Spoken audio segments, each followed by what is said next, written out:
Hello and welcome to another edition of Undertale Short Stories. There's just one on the list today, but I promise it's a good one, and plenty long on its own. A while back, a person named RandomCat1832 on Tumblr and on Archive of Our Own introduced themselves to me and submitted this story for me to read. It's taken me a while, but we're finally here.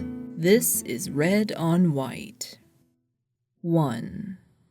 The light crunch of little footsteps on the snow-covered earth. The rustling of movement in the bushes. Papyrus became aware of the child watching him at about the same time it stepped out from its hiding place. It had been watching him for some time. Children tend to gravitate towards each other, and once it got over being frightened of him, it decided he would make a suitable playmate. Papyrus stared at the child in disbelief as it emerged, because he had never seen one of its kind before, and had always thought he never would. He studied it closely with the blunt curiosity of childhood. The child stood on two legs and was taller than he was. It wore clothes that were pink and frilly, and it had a small, smooth face. Its brown eyes studied him with the same curiosity. At last it cocked its head to one side and stated, "You're funny."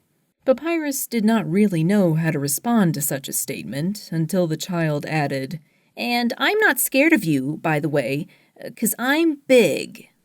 "I'm big too," Papyrus announced proudly. "I'm 5. "Big deal," the child scoffed. "I'm 7. Papyrus stared in astonishment and respect. "Wowee! I didn't think there was anyone bigger than me except Sans. He's 14. The child scowled in the presence of such ignorance. "There's loads of grown-ups bigger than us, stupid. Bigger than me, even. That's why we're kids." "Oh, my friend Undyne calls me that all the time." Papyrus brightened at the familiarity. Then he studied the child more closely. "Are you really a human?" "Uh-huh." "Then if you're a human, I'm going to capture you," Papyrus announced, finally remembering what you're supposed to do if you find one. The child wrinkled its little nose. "You mean like tag?" Papyrus considered this. "Yeah, I guess." "Then, okay." A grin spread over its face. "But I bet you can't catch me." The next thing the young skeleton knew, it was gone in a twirl and a giggle. Papyrus chased after it, following the sounds of its shrieking laughs. Friendship with Undyne had made him quick on his feet, and it wasn't too long before he found the human, stopping for breath behind a large shrub. He tapped it on the shoulder, beaming victoriously, and it laughed. They ran and played until the child began to complain of the cold. It hopped lightly from foot to foot and began to pout spectacularly. Papyrus brought it inside his house, where it sat cross-legged on the floor and warmed up by the small stove, rubbing its hands together. Meanwhile, Papyrus sprinted to the small side corridor Sans' room was located in and promptly pounded on his brother's door. Sans answered, looking down at Papyrus, who was bouncing on his heels. "Sup, bro?" Papyrus tugged impatiently on the cuff of Sans' sleeve. "Sans, come and see what I found!" Sans raised his arm free in surrender. "Okay, what is it?" "Come and see!" Papyrus's voice pitched into a whine. "But what is it?" "I can't tell you, you have to come see!" Papyrus yanked his brother down the corridor into the front room, where the human child was sitting and waiting. It did not seem upset in the least, and was amusing itself by drawing pictures with its finger in the dust. Papyrus stopped and pointed dramatically. "It's a human!" he announced, rather unnecessarily. "Oh, yep, I can see that. Money's so short." That was the first thought that came into Sans' mind. "The reward must be huge," was the second. "It's my duty." That was the third. "Papyrus," Sans said slowly, "why don't you and the human sit and talk while I, head to Grillby's and bring you a couple of hot chocolates? The human seemed to perk up at this idea, while Papyrus tugged again on Sans' sleeve. "But Sans," he whispered, or tried to. Papyrus's whispering voice was similar to the average person's normal speaking tone. "Sans, can we afford it?" "Yeah," said Sans, grinning and stuffing his hands into his pockets. "Yeah, sure we can." "Wowee! Okay then." Papyrus tugged the human over to the sofa and settled down. "Come on, human! My brother Sans is going to get us hot chocolates!" Both children jumped then. The door had slammed shut with Sans leaving. Papyrus crossed his legs and played with his toes. Then he looked sidelong at the human. "I did a great job of catching you, huh?" The human shrugged. "You're fast," it admitted. Papyrus beamed. "I am, aren't I? That's 'cause I'm going to be in the Royal Guard with Undine when I grow up. I'm going to be a ballerina when I grow up." Papyrus didn't know what a ballerina was. "Human?" he asked suddenly, as the thought struck him. "Are you my friend?" The child shrugged again. "I guess, yeah." "Wowee! I only have one of those!" Sans came in the door then, holding 2 hot chocolates in disposable cups. Papyrus stood up on the sofa. Sans, guess what? The human is my friend!" "Yeah, that's great, bro," the older monster muttered. He seemed impatient. "Okay, drink these up and then it's time for bed." The protest was immediate. "But Sans..." "Bed." Papyrus crossed his arms over his ribs and scowled. "I don't want to." "Come on, I'll read you your favorite bedtime story."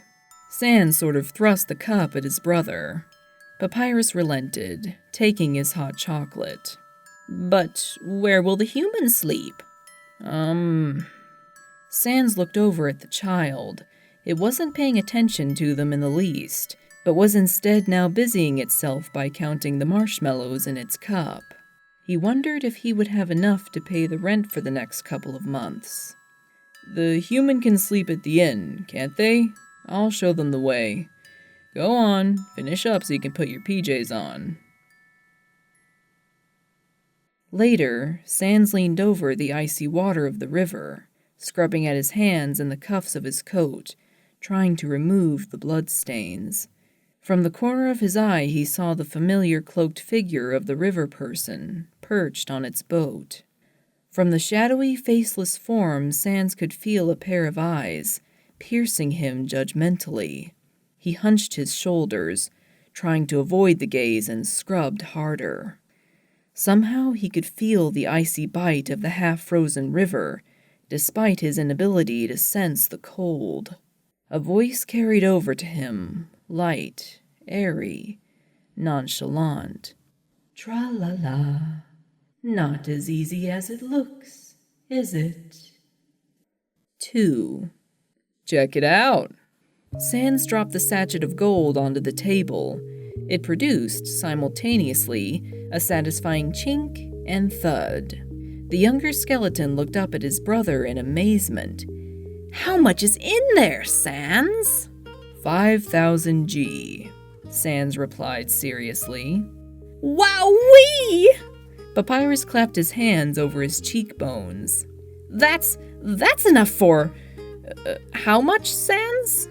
"It's a lot," Sans confirmed.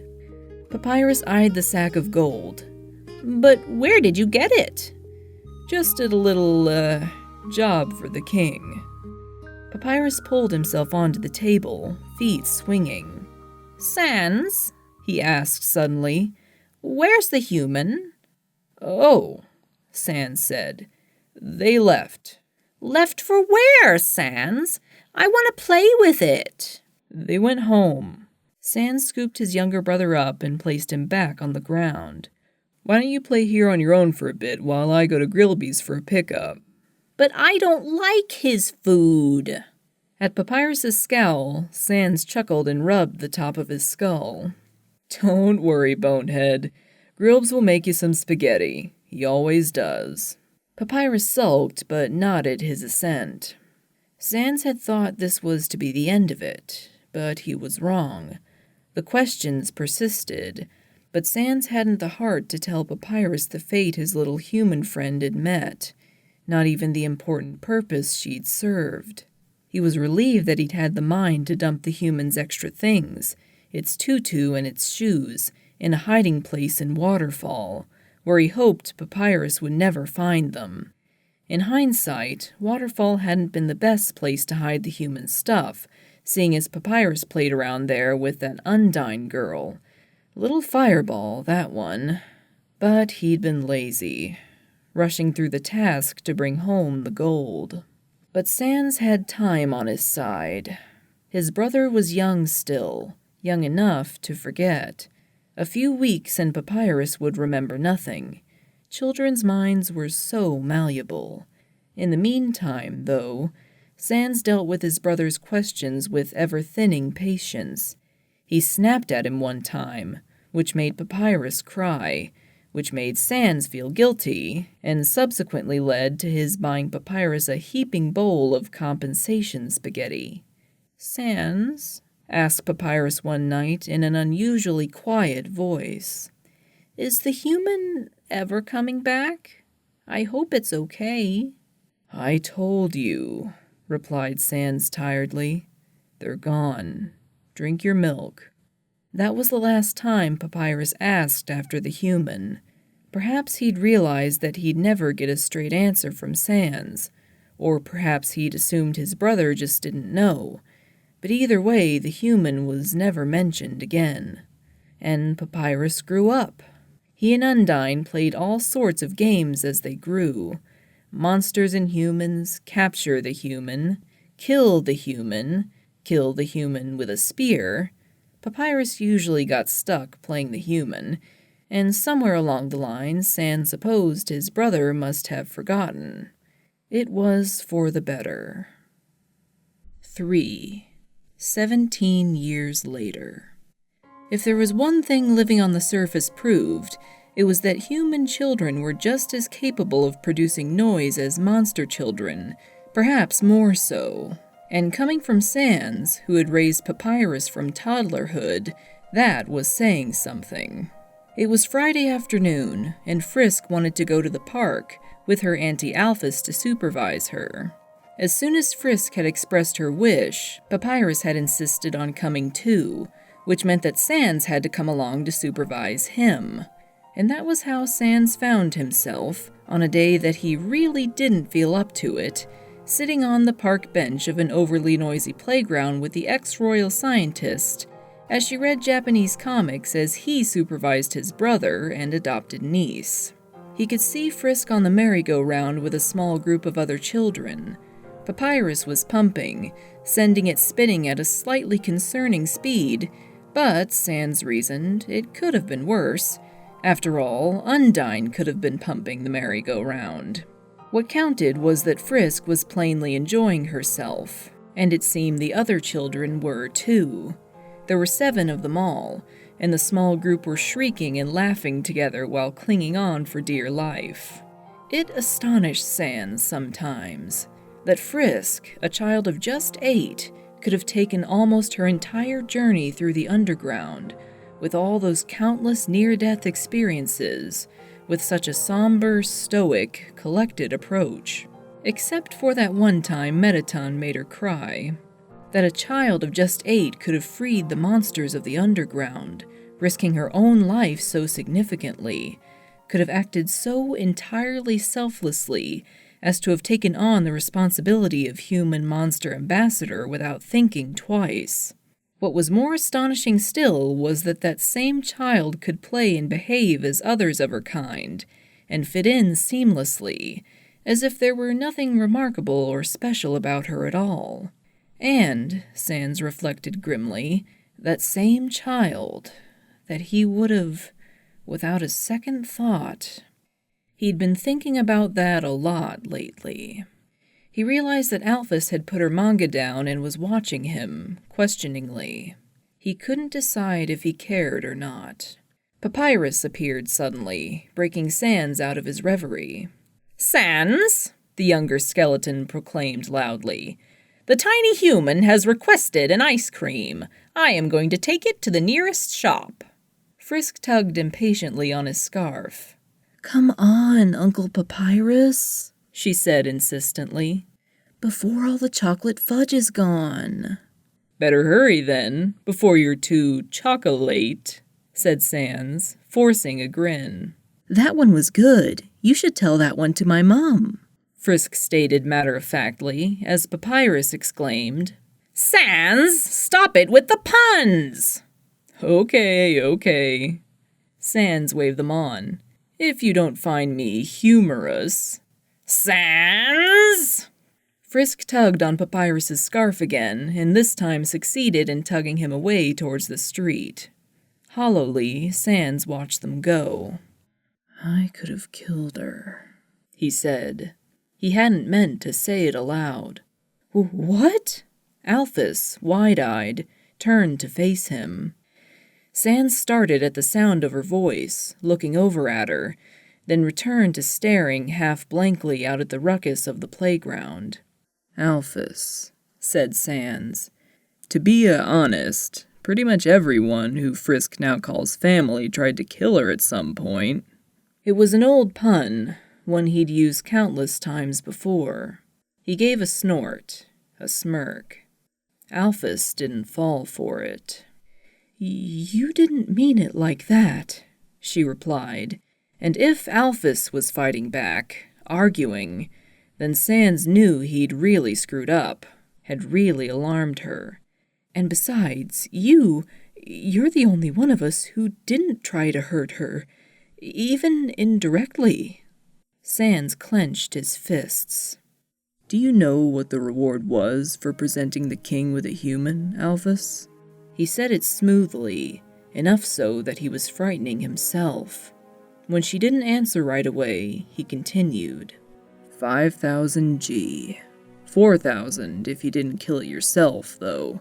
If you didn't want to do the dirty work. A beat. Well, I didn't mind. Alphys looked nervous, more so than usual, anyway. "Sans," she said, and her voice was wavering as she spoke. What are you talking about?" "Toriel. Before I met her properly, face to face I mean, Toriel asked me to protect any human that passed through the door to the ruins. And it wasn't a promise I wanted to make, especially not to someone I didn't even know the name of at that point. But I made the promise anyway, because there was something special about her, the woman behind the door. And then Frisk went through the door, and if it hadn't been for that promise I made to Toriel, then believe me, Alphys, and we both know Frisk's a tough kid, she wouldn't have made it past the gate into Snowdin." He turned on Alphys then, and it wouldn't have bothered me in the least. There was no answer for a very long stretch of time. Alphys was chewing on one claw. "But you didn't hurt Frisk," she finally said, giggling nervously. "Even Papyrus attacked her, even though he didn't really know what he was doing, and..." Another nervous little laugh. "You know Frisk. Forgave everyone in a heartbeat. She's a great kid." "Alphys, listen. One of the kids, one of the first kids that fell down before, I killed them." Alphys's expression was blank, and this frustrated Sans immensely. "Alphys, do you get it? Don't you get what the hell I'm saying?" She didn't reply, and he sighed, exasperated. "Listen, Alphys." "I know how you feel," the ex-royal scientist interrupted, her voice scarcely more than a whisper. "But it's not so bad. Not compared to what I..." Too late, she caught herself, clapping a hand over her mouth. "Compared to what you did, you mean?" Sans snorted bitterly. Alphys's eyes widened, frightened. I know about the amalgamates, but nobody told me, so don't worry. Nobody betrayed or anything. Don't ask how I know. I just do. I'm me." He tried to let some reassurance slide into his voice, but to no avail. Every word came out as tired, dull, monotonous. Alphys chewed at her lip. I don't... "Alphys, what I did in cold blood, and I can never atone for it." Rough scales against the bones of his hands. Sans froze, glancing down briefly at the hands in his lap. Alphys's small, yellow-scaled hands had closed around his, their touch more gentle than he deserved. Quickly he looked up again, but it was to meet Alphys's eyes, red-rimmed and shimmering with the start of tears behind her glasses. Before he could register this fully, she had pulled him into an embrace. Sans stiffened, then found that, half against his will, he was returning the hug, and all he could think was how little he deserved it all. "At least you only hurt one person," she whispered, her nose buried into his shoulder. Sans grit his teeth. "But it took me all these years to feel guilty for it." From across the playground, a shout of joy. Frisk was bounding up toward them, her little round face alight with a victorious grin. Swiftly, Alphys let go of Sans, and then they were just sitting side by side again. Alphys returned to her manga, any signs of the fact that she'd just been crying completely gone, her tears expertly hidden. Sans supposed she must have been good at that by now. "Look, Dunkle Sans!" crowed Frisk as she reached them. "Uncle Papyrus let me have 3 scoops!" She stuck her towering ice cream cone in his face, then showed it to Alphys. "Auntie Alphys, look! You're not looking!" "Chill out, kid," said Sans, spreading his own face into a grin. "It's just an ice cream." Frisk pulled a face. "That wasn't as good as your last one," she informed him, then frowned. "What's wrong?" "Nothin'," Sans said, maintaining his forced grin. "Go, enjoy your ice cream. Where's Papyrus?" "On the swings." Frisk plopped down, of all places, right between her adoptive aunt and uncle. She licked her treat contentedly, feet swinging, her carefree innocence rolling off her like an overwhelming smell. In these moments, Sans felt as though he could have choked on it. He looked back at his hands, then he frowned. Covering the phalanges there, he thought he could see small, blood-red marks, dry and crusty with time. "Are you sure you're all right, Dunkle Sans?" Frisk was studying him with suspicion. Sans glanced down again. "Nothin', kiddo," he muttered, ruffling her hair. "Just a trick of the light." End. When I first saw this story, I knew I just had to read it here, and I think you all can see why now. The build-up is just really great, and there's so many ups and downs. And the characterization is just spot on. There's a lot of little theories about Sans being some kind of human killer hired by the king, but I think this is my favorite variant of that. I don't think Sans is the type to take up human killing just for fun, or as some kind of job as a judge. I feel like everything he's motivated to do, which isn't really much when you think about it, comes from some kind of sense of duty or obligation. His greatest obligation, of course, being looking after Papyrus. By the time the events of Undertale begin, he's kind of worn down, and there's a lot of stories that explore Sans' guilt about killing Frisk in past timelines, but there aren't quite as many that look into the idea of killing past humans, ones who their murder is a little less justifiable. So I just had to take this opportunity to brag on Random Cat and their awesome writing. If you look at their Archive of Our Own account, which I've linked below, there's a whole bunch of other stories they've written and bookmarked, including another Undertale one that's in the works that's called Not With a Bang, But With. It's looking to be a long one, and it jumps between a post-pacifist scenario and a past scenario that involves Sans and Papyrus being created by Gastra's experiments, but also living at home with him, rather than being in a cell like in Handplates. It's really interesting and I highly recommend you give it a look. I might end up reading it here one time, but I'll wait for a few more chapters to get out first, I think. Well, thanks for listening, everyone. As always, take care.